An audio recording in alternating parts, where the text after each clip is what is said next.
Buenos días, mi nombre es Diana Navarro, soy estudiante de la Universidad Yacambú de la carrera de Psicología y hoy hablaremos un poco del estudio del lenguaje. El estudio del lenguaje y la comunicación humana no puede abordarse desde una única perspectiva.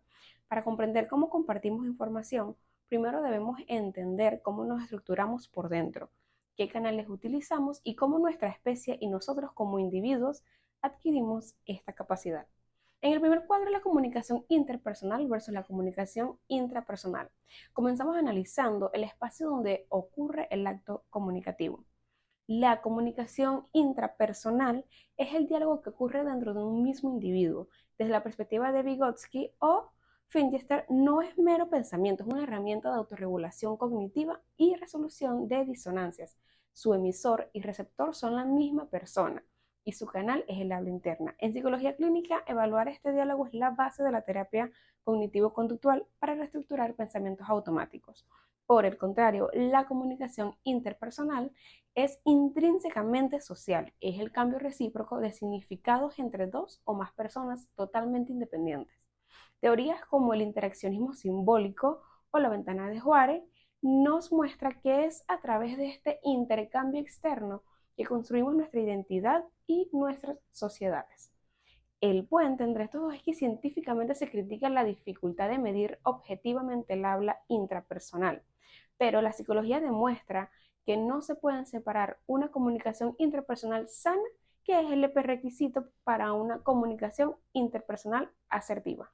En el segundo cuadro está el lenguaje verbal versus el lenguaje no verbal.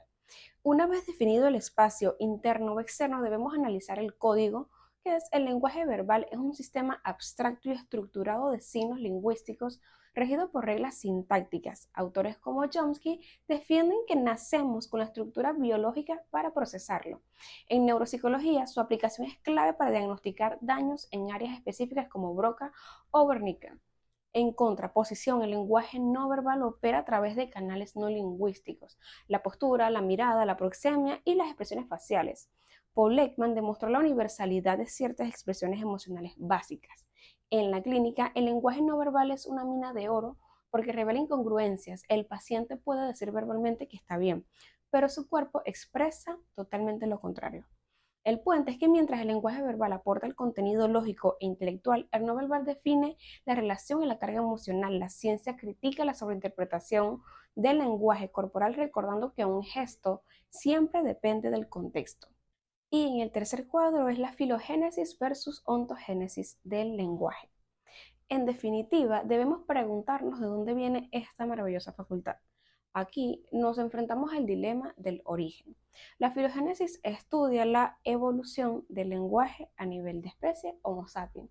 El debate científico se divide entre quienes ven el lenguaje como una mutación repentina, Chomsky, y quienes lo ven como una adaptación cultural gradual para la cooperación.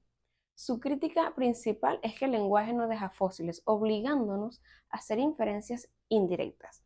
Por otro lado, la ontogénesis se enfoca en el desarrollo del lenguaje en el individuo, desde el balbuceo del bebé hasta el discurso adulto. Aquí, teorías como el conductismo de Skinner, que es el aprendizaje por refuerzo, compiten con el constructivismo de Piaget y el enfoque social de Vygotsky. Su aplicación es netamente práctica, permite la detección temprana de trastornos del desarrollo lingüístico. Y para finalizar, algunas interrogantes que me gustaría compartirles de manera reflexiva. La primera interrogante es: ¿cuál es el origen del lenguaje? El origen del lenguaje no es un evento único, sino un fenómeno biocultural. Científicamente requirió una combinación neurobiológica y anatómica en la filogénesis, como el descenso de la laringe, el crecimiento del neocórtex y la mutación del gen. Sin embargo, la biología solo preparó el terreno. El verdadero origen del lenguaje es social y relacional, que surgió por la necesidad adaptativa del ser humano para cooperar, coordinar acciones complejas para la supervivencia y transmitir cultura de una generación a otra.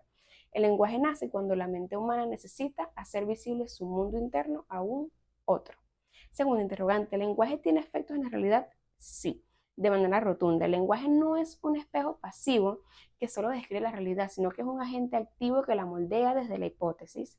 En una lingüística, hasta los postulados del construccionismo social, sabemos que las palabras que elegimos categorizan y limitan lo que podemos percibir y pensar. En la psicología clínica cambia la forma en que un paciente se habla a sí mismo, como su bioquímica cerebral y su conducta. El lenguaje crea realidades institucionales, matrimonio, una ley, una declaración de guerra, que son puros actos lingüísticos y determinan la inclusión o exclusión de los individuos en una sociedad. Y por último, ¿por qué crees que el lenguaje va cambiando? Ejemplo, el lenguaje inclusivo. El lenguaje cambia porque es una herramienta viva y reflejo de la estructura mental de sus hablantes. Si la sociedad se transforma, sus necesidades comunicativas también lo hacen. Una lengua estática es una lengua muerta. Muchas gracias.